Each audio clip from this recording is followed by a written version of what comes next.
as billows you are tempest tossed. When you are discouraged, thinking all is lost, count your many blessings, name them one by one, and it will surprise you what the Lord has done. Count your blessings, name them one by one. Count your blessings, see what God has done. Count your blessings, name them one by one. Count your many blessings, see what God has done.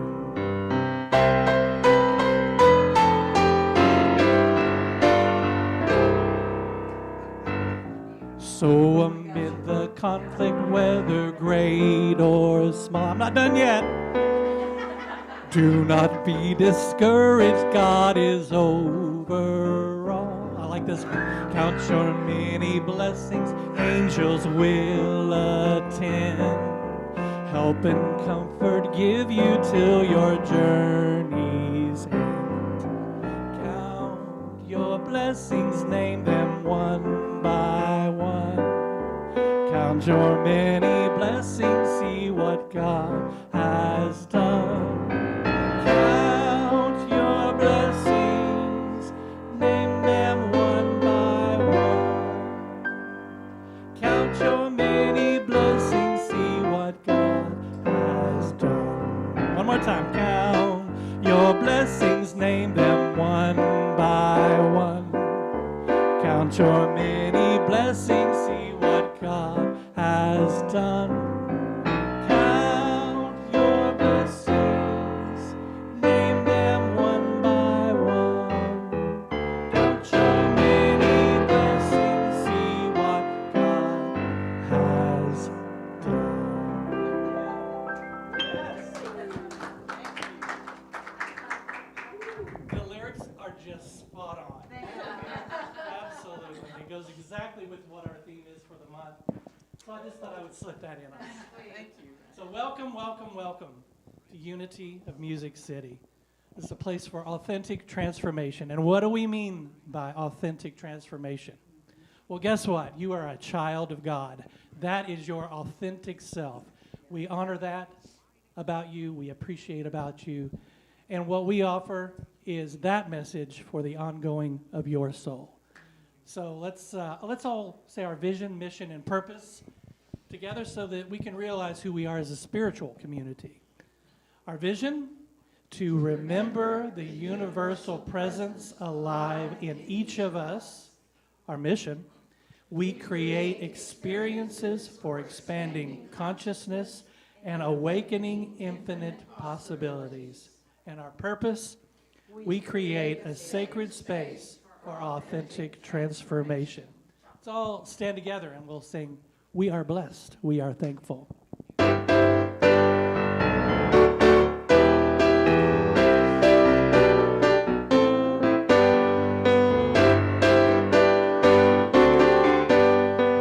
I'm so glad that we are here. So glad that we are here. Feel the Spirit ever near. Feel the Spirit ever near. We are friends and family. We are friends and family. Singing praises joyfully. Singing praises joyfully. We are blessed, we are thankful. All is well and life is good.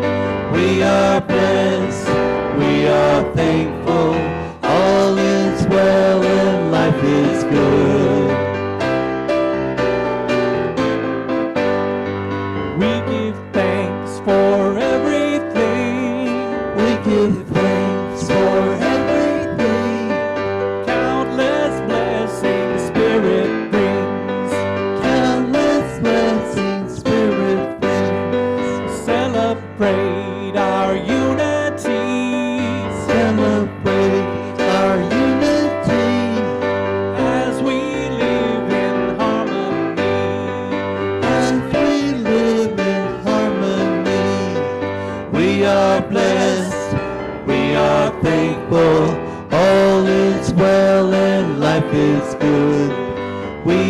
are blessed, we are thankful, all is well and life is good. We are blessed, we are thankful, all is well and life is good. We are blessed, we are thankful, all is well and life is good. All is well and life is good. It is. It sounds good in here this morning. Good morning. Good morning. It's a little bit of time for a few announcements. Our book discussion group. I mean to tell you, this is every Wednesday night until February the 23rd from 6 to 7:30 via Zoom. This is an incredible class, I tell you. If you're missing out, you're missing out because the discussion and the things that we're learning about ourselves and just humanity is just incredible. And so I hope and encourage you to tune in on Wednesday nights from, like I said, 6 o'clock, 7:30. And the link is in our happenings newsletter that comes out every Tuesday. So if you need that link, just go to the website and take a look at our what's happenings for that. It's facilitated by Valerie Dennison. She does a wonderful job. Call or text her at 615-414-8899 for more information or book scholarships, so if you need assistance with that. Hay House Publishers is currently selling it for $5 still. Is that the truth? Okay, so, hey, it's a deal. Please see the weekly happenings or check our website for information about the Zoom address. Let's see, there is a break somewhere. Oh, the book, Everything is Here to Help You. For some reason, I skip that every Sunday. Everything is Here to Help You, including forgetting to tell people what, by Matt Kahn, all right? For November 17th, the class, however, How Everything Helps, Chapter 3, that's the next chapter work that we're working on, pages 41 through 53, all right? Okay, we're still encouraging our members to take a look and ponder in your heart if a membership at large is something that you would be called to do for our leadership council. So we're looking for someone who is willing to be a member at large that sits in on all of the meetings and cooperates and gives us input and also, brainstorms with us about creative ideas and ways in which we can make our community better.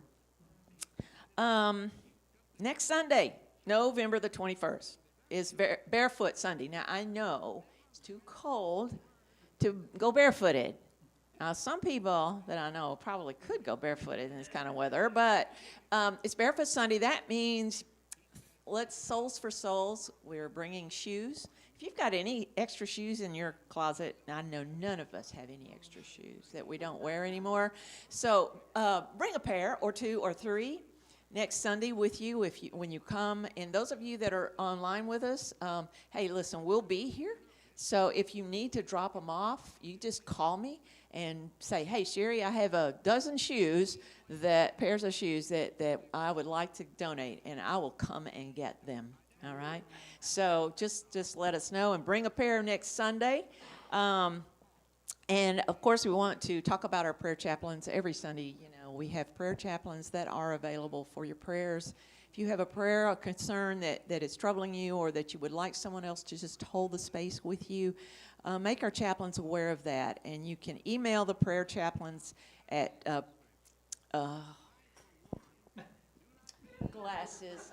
Some writing is thicker than others, and so. It's real big on the screen behind you. Well, yeah, but I don't want to turn my back. Okay, there is the email address. So if you're wanting to, we have to have humor even with prayer chaplains. There is humor in life, and sometimes it's not always fun, but it's necessary for us to share with someone, and our prayer chaplains are there for us. There's also, if you're here today, there's a prayer box in the back of the room you can put a note in there for a prayer chaplain to hold that with you. Okay.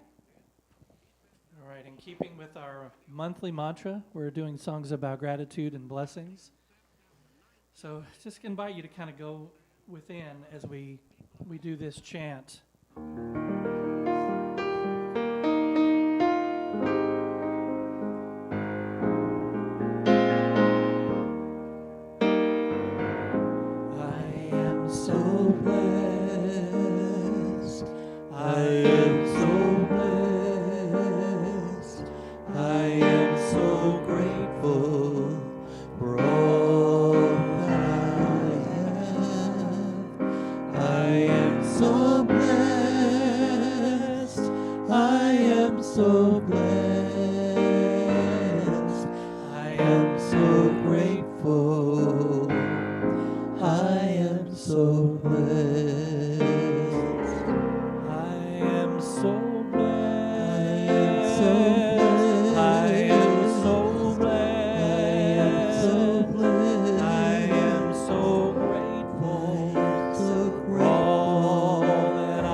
Good morning. Today's affirmation is, I acknowledge the beauty in my life, and I am grateful. Now, all together, I acknowledge the beauty in my life, and I am grateful. In Denver, Colorado, you can always see the Rocky Mountains, unless it's extremely overcast, and those days are rare in Denver. In fact, if you ever move to Denver and are trying to learn your way around, someone undoubtedly will tell you, just remember, the mountains are always to the west. In time, the mountains become a kind of backdrop to life in Denver. You're aware of them. You might even stop to admire them now and then. But generally speaking, you kind of forget about them. It might seem like those lucky enough to live on the base of the Rocky Mountains, or on a beach somewhere, or by a river, must have it made. Their blessings seem so obvious. But it is altogether possible to live in a place that seems amazing to others and completely forget how wonderful it is when you live there every day and start to take it for granted. There is beauty all around us. I can create a space at home that I love, or I can walk in nature or visit a park. I can appreciate the way the seasons change in my part of the world. I can watch the birds and flowers and feel connected to it all. When I take the time to acknowledge the beauty around me, I find it no matter where I am, and I am grateful.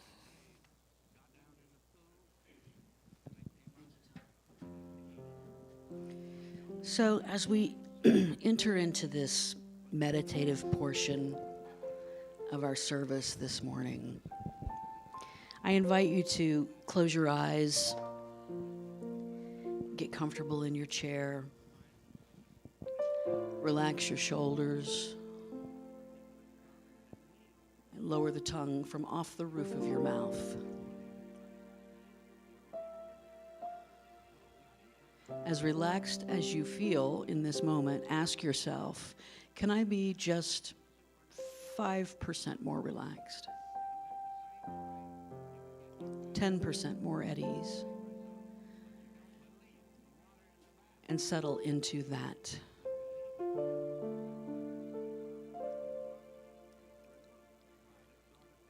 I want to offer a prayer of gratitude.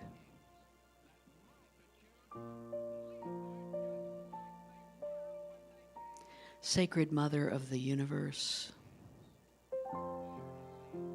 divine energy that breathes through us, Holy Father who guides us,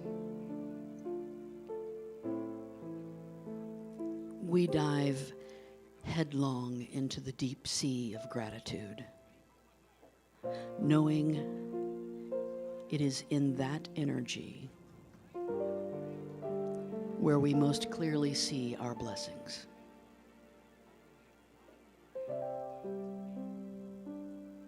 The ever-present bounty of your universe is often hidden behind a veil that is lifted when we say, thank you.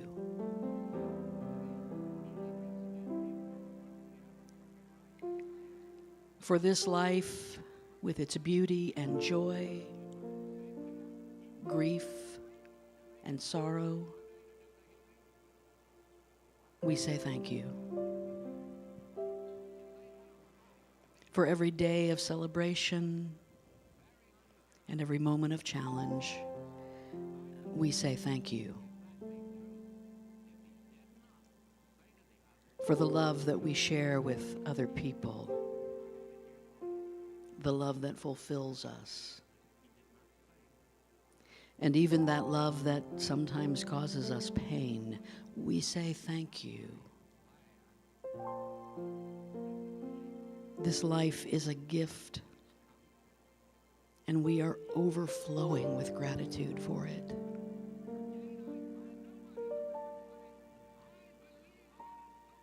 And the deepest gratitude of all is reserved for this: that you have seen fit to bring us the awareness of you and allowed us to awaken to the divine presence of you which lives within us and indeed is the very life of us. The only response appropriate for this gift is endless gratitude.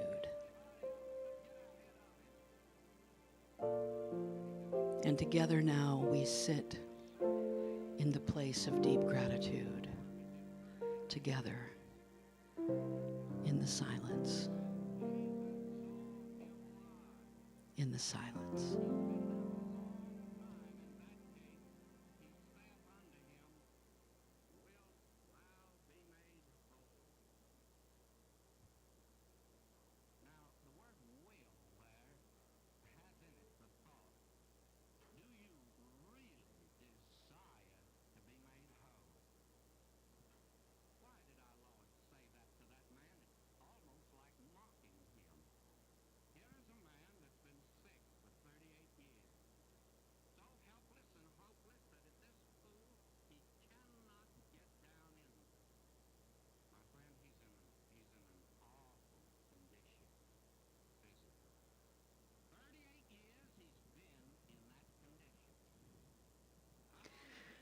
Thank you for this community of people. Thank you for the opportunity to show up in the work of love. Thank you for the chance once again to remember what a gift our life is and how blessed we are to live it. And for those lives who share the journey with us, we are so, so grateful to be one with another.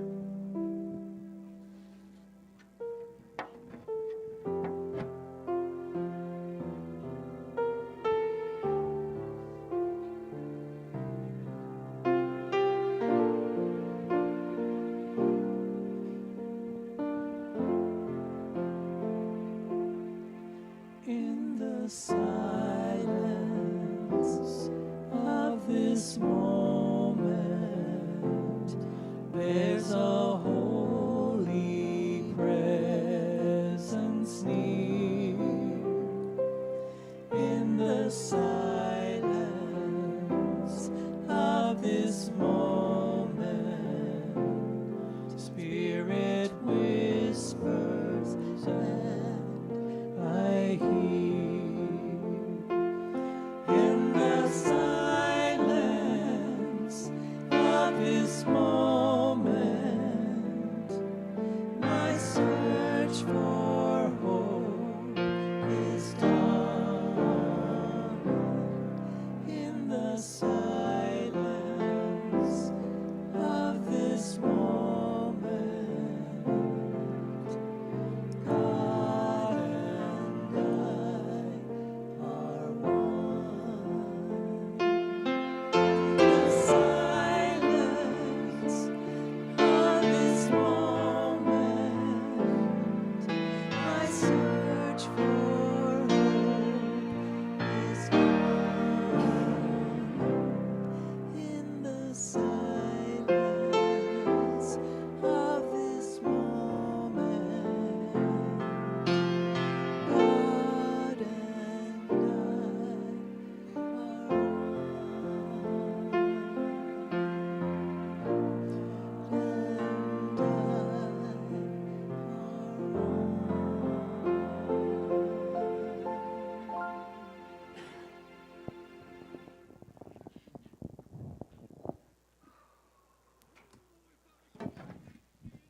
Good morning, everybody.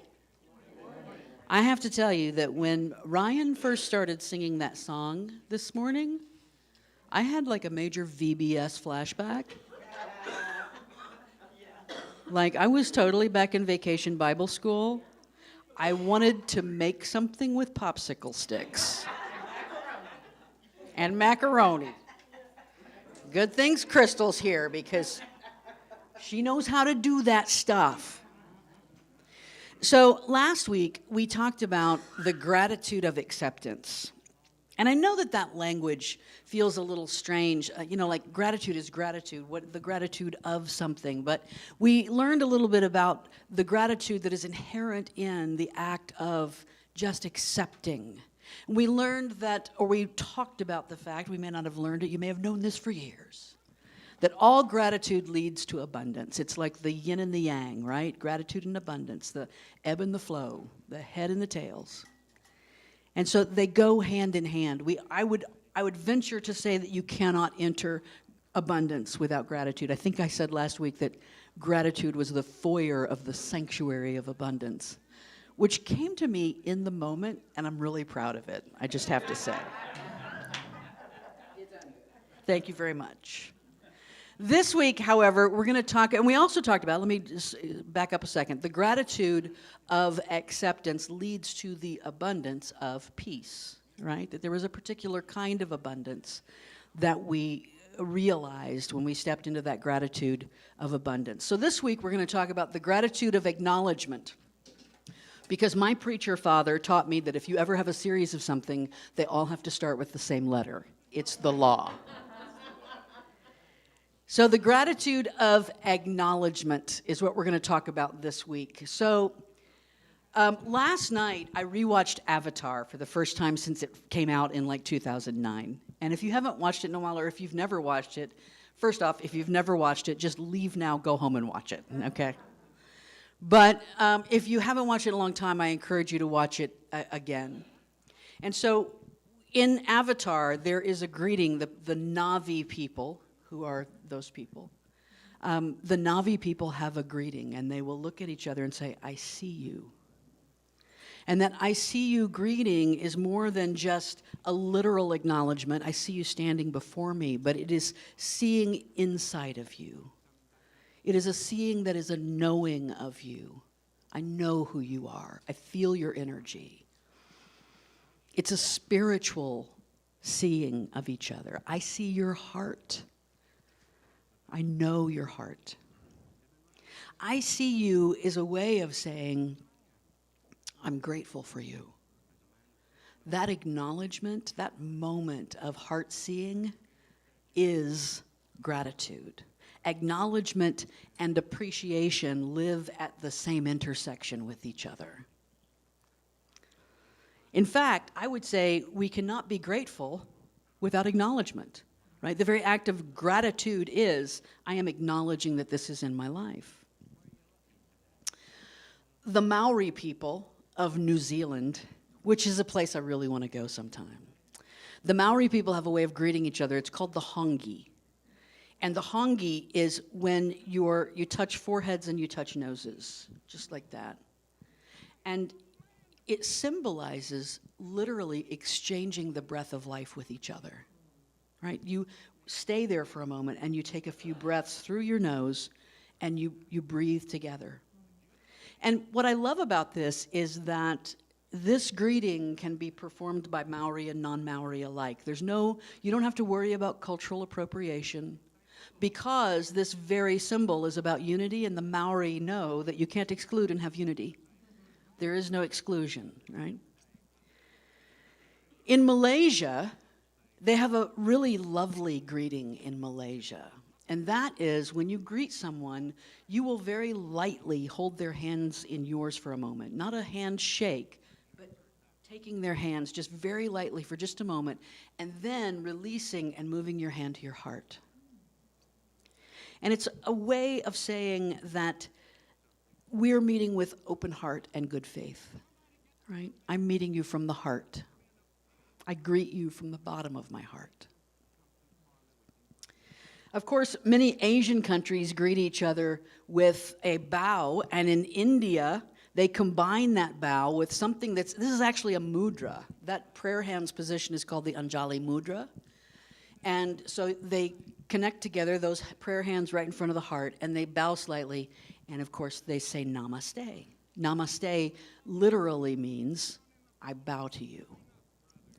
And there is a scholar, an Indologist, that's what they call scholars of India. There's an Indologist named Stephen Phillips who has studied the Hindu culture for many, many years, and he suggests that the essential meaning at the heart of the namaste is, I greet the divine child in your heart. I love that. I like that even better than the Christ in me beholds the Christ in you. I really do. I greet the divine child in your heart. So namaste is a bow of recognition, a bow of acknowledgement, as is the Malaysian heart hands and the Maori Hongi, and even the fictional Navi's I see you. These are all something more than just hello. This acknowledgement, this being seen, is something that we all desire. And beyond that even, I would say that it is something we all need. It is comforting, it is affirming, it is honoring, it is empowering when we feel seen by others. Stephen Covey, who wrote The 7 Habits of Highly Effective People, that's one of the things he's most known for, said that the deepest desire of the human spirit is to be acknowledged. It is one of the most universal aspects of being human, is that we all want to be acknowledged. We want to be seen. People want to know that they were considered. So many years ago, when I first started going to Unity, when it was over on Lebanon Road, and Patricia Ryder was the minister, and I was young and energetic, and I said, I want to have a drama ministry. And the first thing Patricia said was, you can't call it a drama ministry. because then you'll attract drama, right? Which I'm not so sure about that. I like drama. It's okay. But at any rate, I don't like drama, but I like drama. At any rate, I said, okay, we'll call it something else. We'll call it the Creative Arts Ministry. Okay, great, Creative Arts.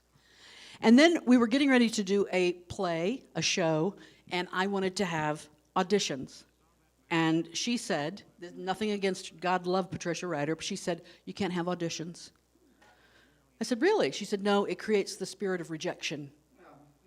And we're not going to do auditions. And I looked at her and I said, well, point well taken. And I think not having auditions is going to create the spirit of people feeling they weren't considered. People didn't get to be acknowledged. And God bless Patricia, she didn't grow up in the theater like I did and all that kind of stuff. She didn't understand that auditions in the theater are the way you find your crew, right?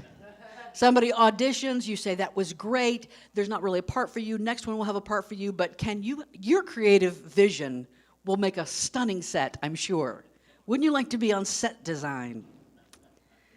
But the point is that I felt very strongly that people wanted to feel like they were seen, they were given the option, right? Even with, say, for instance, a job. If you're auditioning for a job, you can see how I go to jobs, right? If you're trying to interview for a job, then you start to do this same kind of thing. I just want to know that I'm considered.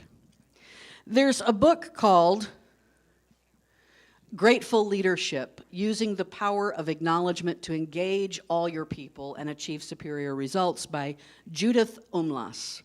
And this is one of those books, we often get a lot of great spiritual guidance from those folks who do corporate kind of efficiency work, right? And so in this book, she has the 7 principles of acknowledgement. And I want to share those with you. The first one is, the world is full of people who deserve to be acknowledged.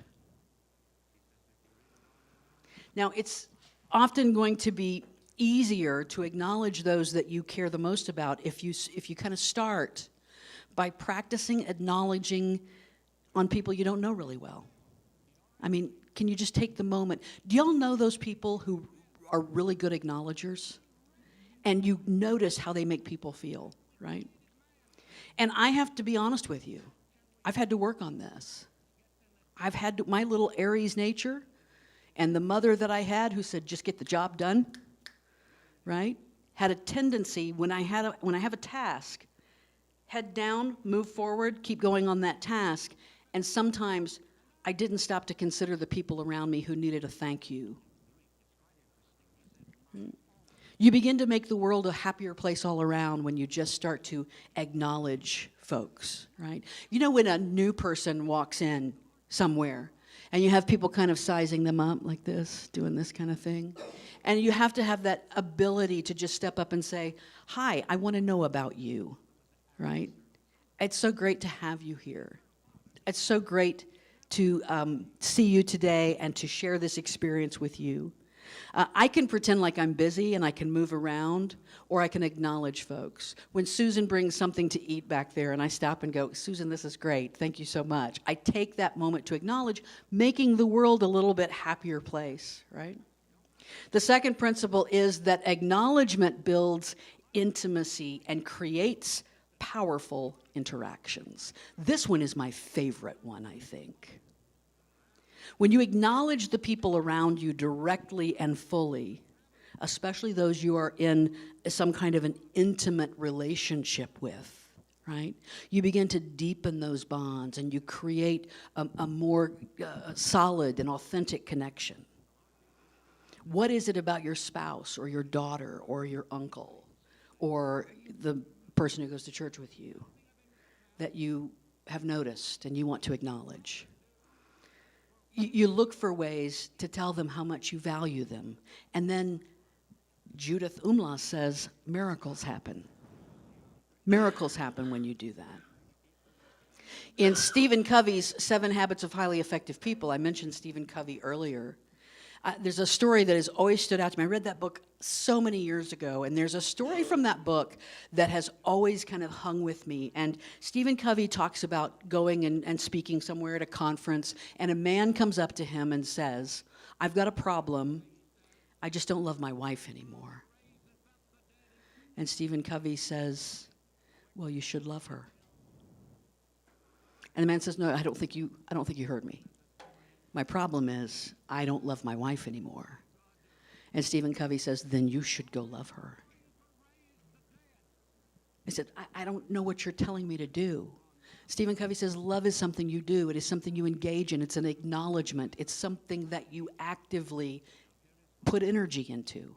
If you don't feel the feelings of love for your wife, then find 5 things to do for her this week. Bring her flowers, right? Make the bed before she has to, whatever. Find 5 things. Love her. By the end of the week, she won't have changed. You will. You will have changed. The acknowledgement of intimacy is beyond just a greeting of each other. It is sitting down, this kind of acknowledgement, the intimacy acknowledgement. It's sitting down and saying, I want to know you. The third principle is that acknowledgement neutralizes, defuses, deactivates, and reduces the effect of jealousy and envy. So let's think about this for a moment. Have you ever seen anybody doing what you wanted to do with your life and it pissed you off? Like they took your spot, right? They had an idea that you would have had if you were given just a minute to think about it. They're doing something that you want to be doing. And for a long time, you have 2 options. You can sit over here to the side and grumble and kind of find a way to deride them, find a way to, I'm going to find something wrong with what they're doing and point that out. Or you can go up to them and say, you do what you do so well. I mean, you're amazing. I am just in awe of what you're accomplishing. My energy resonates with that. I like to do the same kind of thing you're doing. Would you let me just like hang out with you for a while and find out how you're doing it? And all of a sudden, the jealousy and envy gets converted into possible partnership, mentorship, right? The energy of creation rather than the energy of destruction. Number 4, recognizing good work leads to high energy, great feelings, high quality performance, and terrific results. Now, this is where she sounds like a corporate, right? Someone talking to a corporation. But this acknowledging good work, acknowledging good spiritual work, acknowledging the rock star of spirit that you are, this is the kind of thing that takes people even to another higher level. It levels them up, right? When you recognize and acknowledge good work wherever you find it, people step up into even better performance. So years ago, I worked at the Cooker. Y'all remember the Cooker? Yeah, I still am sad about the Cooker. Years ago, I worked at the Cooker, and we had a general manager named Brian Lyman, who I just adored. I adored this man. And if Brian happened to be up near the front door when I was leaving my shift, like, I'm done, I've checked out, blah, I've done all my money, all that kind of stuff. And I'd walk out the front door, and Brian would turn every single time, and he'd go, great work today, Deb. Thank you so much. Now, I had always been raised in that culture where the thank you was the paycheck, right? So many times in our work life, the thank you was the paycheck.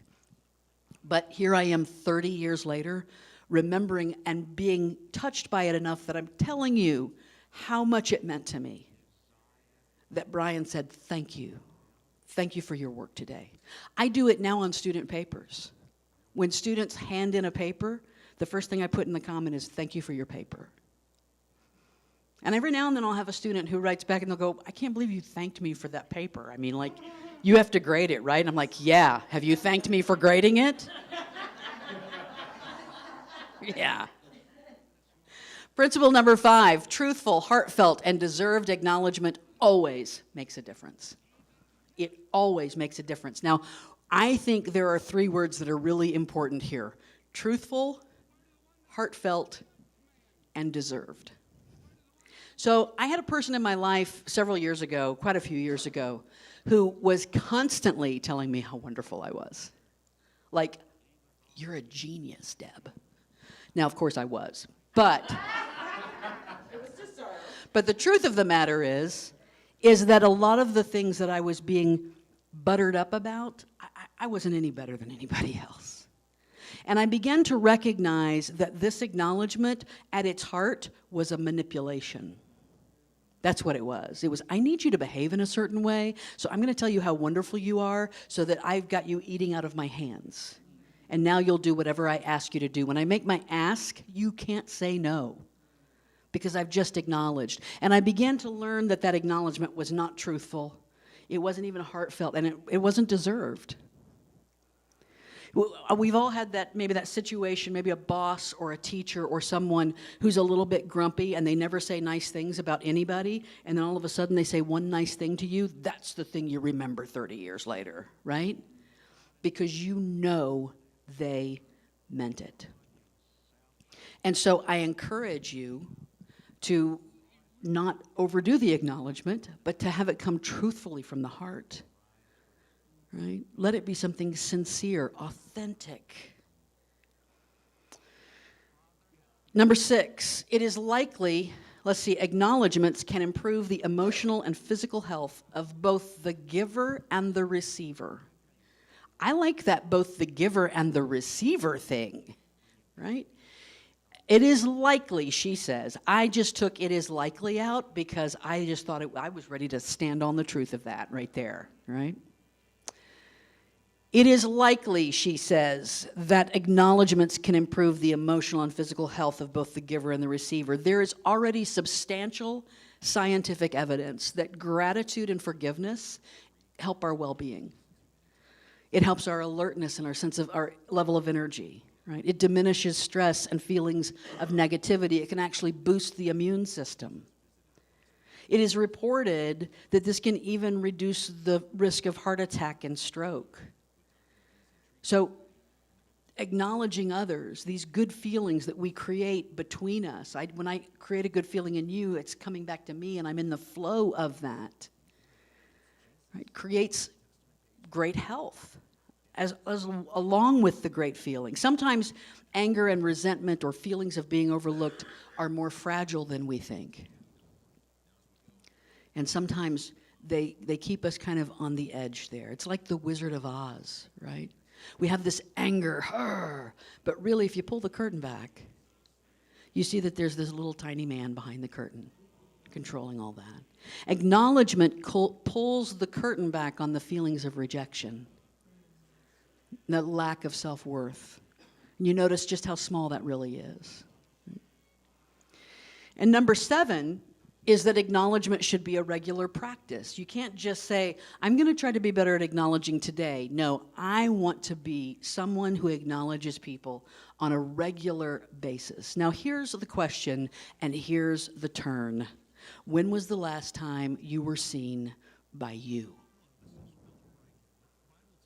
This picture I used in a talk a couple of weeks ago, and I loved it.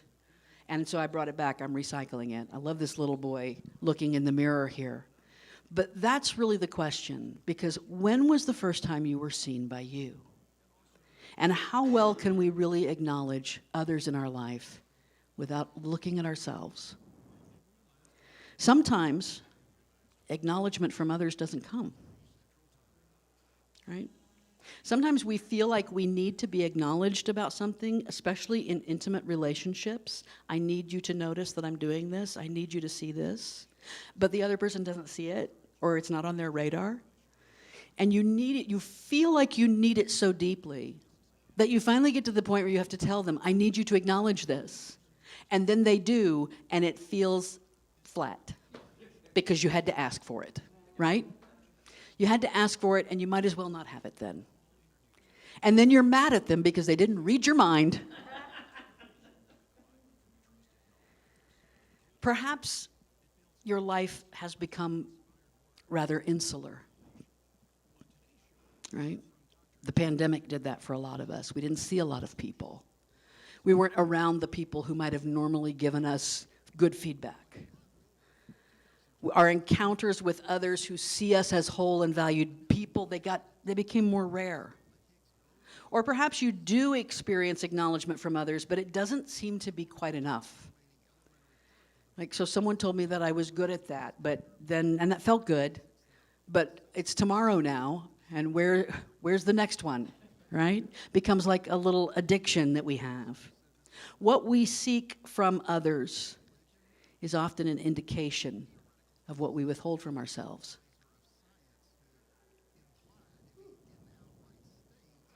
Brene Brown says, talk to yourself the way you would talk to someone you love.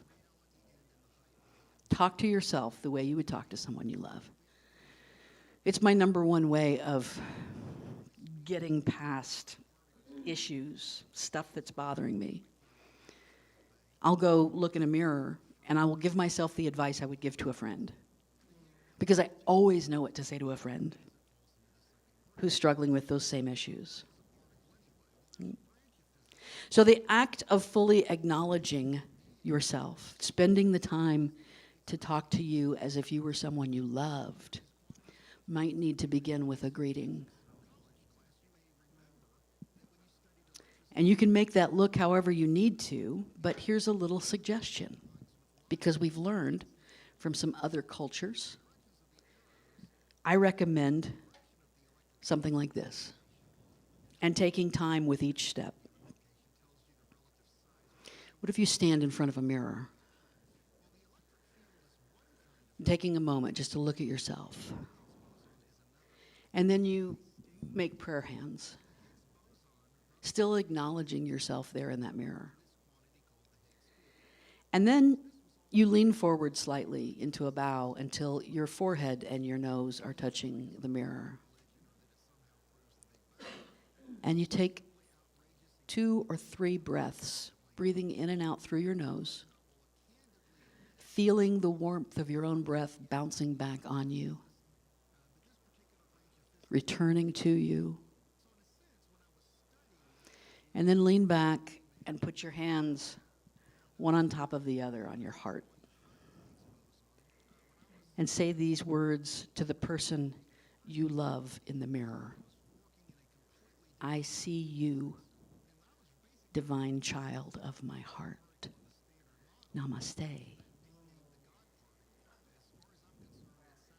And if you take a moment with each one of those, something might happen. Whatever happens, let it happen. You might cry. Let yourself cry. You might feel compelled to say some words of affirmation or comfort, then speak them. Because that divine child needs to hear them, needs to be acknowledged. It's possible even that nothing will happen. And that's okay. You may have no real reaction, but in the very least, you will know you have been seen today. And I hope that you were seen by someone you love. So what if we quickly reframe those 7 principles toward ourself? I am a person who deserves to be acknowledged. Yes, the world is full of people who deserve to be acknowledged, and I am one of them. I'm a child of God. I belong on this planet and in this life, and I deserve to be acknowledged. Acknowledgement builds self-intimacy and self-knowledge. So this is a biggie. This goes all the way back to Socrates and those guys. Socrates is credited with saying, know thyself. But it was actually one of the 3 maxims that were inscribed on the temple of Apollo at Delphi. And the other 2, by the way, this might be a whole other talk at some time. There were 3 maxims: know thyself, nothing to excess, and surety brings ruin. Certainty brings ruin. I love that. I'm going to do a whole other talk, so forget you heard those. In Hamlet, Polonius has this speech where he's sending his son off to the university, and he says, "This above all, to thine own self be true, and it must follow as the day, the night the day. Thou canst not then be false to any man." Right? To thine own self. This rings through all of human history. Know thyself. To thine own self be true. You have to know who you are. Right? And when you know who you are, you become intimately aware of who you are. I love those people who are so emotionally mature that they recognize their own behavior. And they say, "Oh yeah, I have a tendency to do that. Let me work on that." There's an awareness and a self-knowledge that creates a maturity in them. Acknowledgement diffuses and deactivates our feelings of low self-esteem. When we apply that principle to ourself, when we love and recognize ourself, appreciate ourself, no one else can create this feeling in you. Right? People take their cues on how to treat you from you. People take their cues on how to treat you from you. And if you have never stopped to acknowledge yourself, then maybe that's one of the reasons why they don't think it's important to you. I don't know, it's a thought. I learned this lesson as a young gay person, right? When I was in the 90s, heading off to TSU, returning to college at the age of 29. That in and of itself was a little scary. But then in the 90s, heading to a university as a lesbian. And when I did that, I thought, you know what, I'm just going to lay low. I'm going to keep quiet. I'm not going to, but of course, you can't keep quiet. I'm an Aries. I can't keep quiet. And what I began to notice really quickly was that people treat me how I treat myself. I give people the cues on how to treat me. And if I make something a big deal, either by going out of my way to hide it, that makes it a big deal too, or going out of my way to express it, I have given them the energy of this is a big deal, so we need to feed into that and make it a big deal. But when I made it not a big deal, everybody was fine. Everybody was just fine. So acknowledgement can diffuse and deactivate those feelings of low self-esteem. Acknowledging your good work energizes you to reach new heights, right? So every now and then I have to stop and say, when I'm feeling overwhelmed or I'm feeling like I'm behind, I'm not getting something done, let's sit down and what have you accomplished? Let's just sit down and make a list of what you've accomplished. Sometimes it does help to ask other people in this instance. I'm feeling like I haven't done anything this month. Can you tell me what I've done? Because they'll come up with a laundry list. Well, you did this, you did this. The things that we don't give ourselves credit for, right? The mind needs organization just like your desk does. And like when we sit down and make a list, we're acknowledging the things that we're going to do that day. And we're also acknowledging this is what I've accomplished. Anybody put things on your to-do list that you've already done just so you can mark them off? Yes. Well, and if you don't, you should. Because it gives you that little, okay, I have done those things, right? Heartfelt self-acknowledgement always makes a difference. What if you had a technique that never let you down? Wouldn't you use it? Right, if you had a technique that never once let you down. Heartfelt self-acknowledgement always makes a difference. Sometimes the acknowledgement has to start with the negative feeling you're in right now. Sometimes the path to healing starts with me saying, I acknowledge that I'm feeling a little sad right now. I had this little moment this week where I let my feelings get hurt. Do y'all ever have those moments? It's just me, right?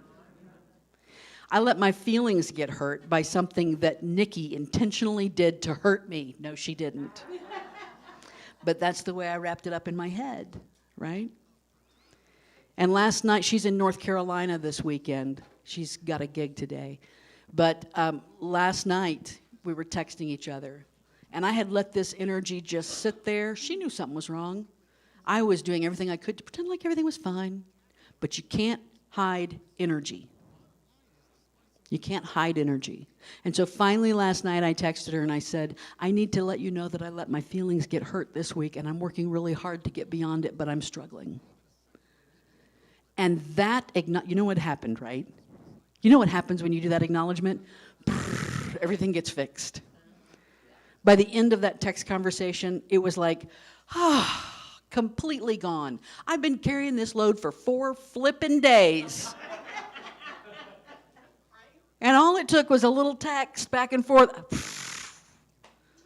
Honey, you know I would never do anything to hurt you. Yes, I do know that. But you know, there's something Brene Brown also says. It's key. This is the key to helping relationships. The story I'm telling myself is, right, Susan? The story I'm telling myself is, and Nikki and I, it has saved many moments between us. She'll come back and say, this is the story I'm telling myself right now. What's the story you're telling yourself? And we solve so much with that. Acknowledging myself improves my health. This intimate knowledge and awareness of me also tells my body that it matters. And when something is wrong with me, I don't ignore it. I love it. And my body lets me know. October and November, the first part of November, are really, really tough when you teach college. I mean, they're busy, slamming. I still have a stack of papers that somebody can grade this afternoon if you feel so inclined. But yesterday, I was busy all day. I had my seminary class all day yesterday, and then I got finished, and I knew I had to work on some things for today, and I knew I had to grade papers, and I just stopped and I went, you need to take some time to stand up and walk outside and do something with your body. Don't go there. Just take a walk, okay? You need to take a walk. You need to do something.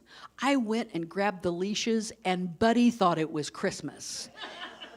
And when I got finished, there was so much good feeling running through me because I simply acknowledged you need this right now, and you need to give it to yourself. And I think it probably helped my health. Acknowledging myself should be a regular practice. Looking in the mirror and taking the time to breathe the breath of oneness with myself ought to be a regular practice. The practice itself becomes an acknowledgement that you matter. So the gratitude of acknowledgement leads to a certain kind of abundance. And that abundance is the abundance of connection, the abundance of oneness. That's what we're all about, right? Unity. We are about unity. We are about oneness.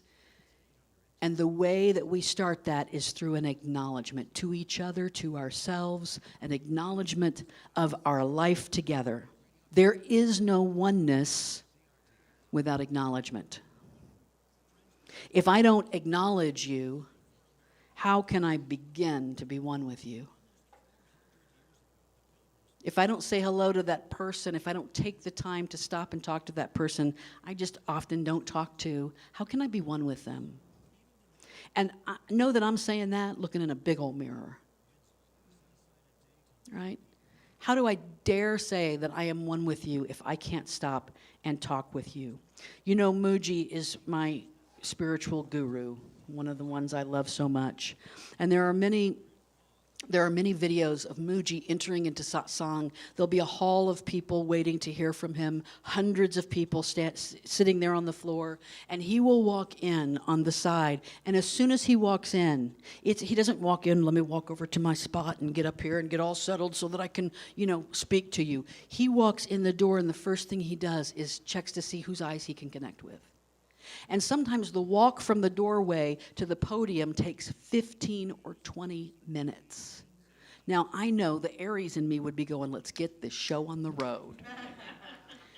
But Muji has stopped to look everyone in the eye.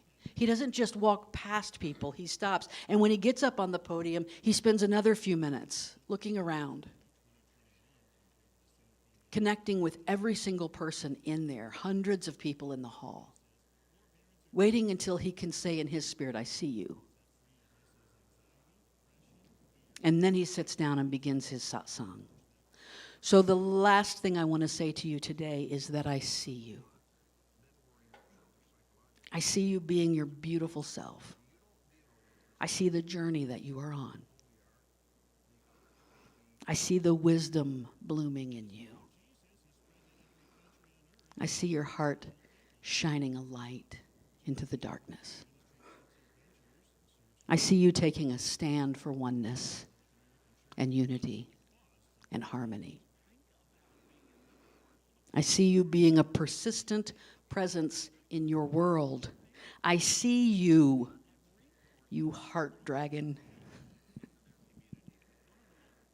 you spirit warrior, awakened ninja turtle, you Buddhist monk in drag,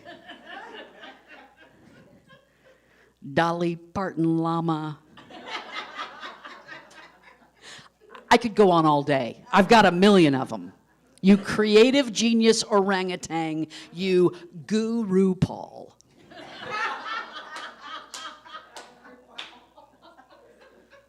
I see you, and I love you. Namaste.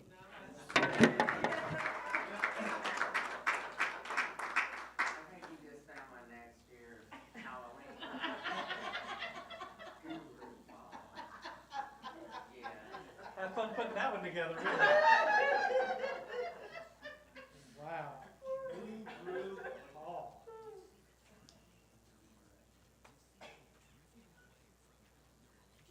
Thank you so much, Deb.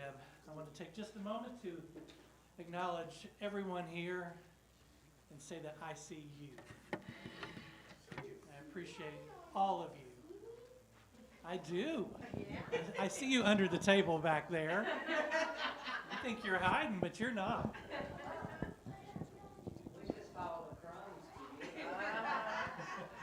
The other thing I want to say is that I'm grateful for all of you. I am. And it's in that spirit of gratitude that we give back to the place where we receive our spiritual food in our spiritual community. So let's all say the offertory blessing together.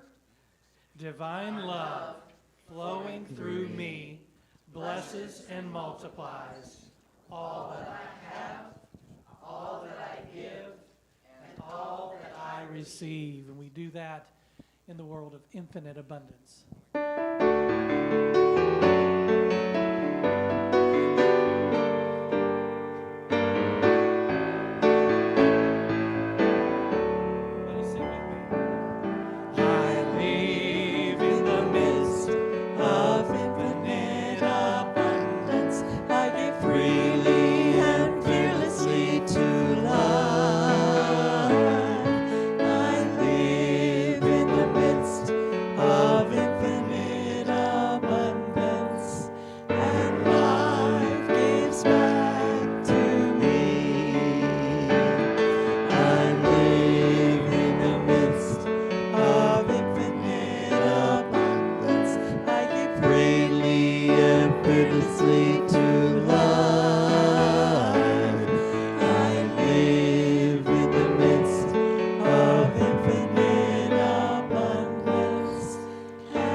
Protection.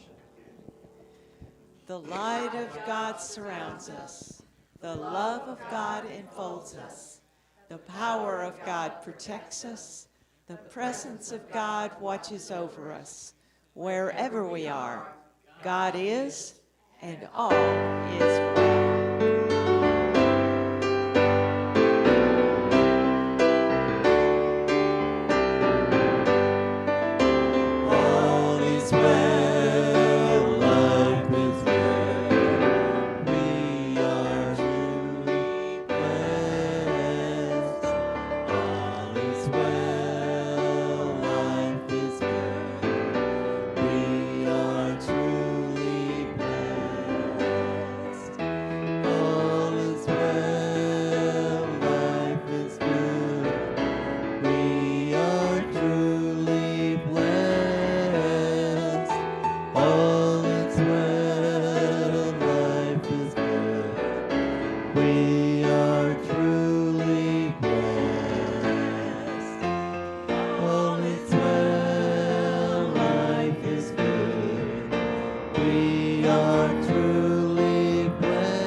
so it is. We'll see you next week. Have a great week, everyone.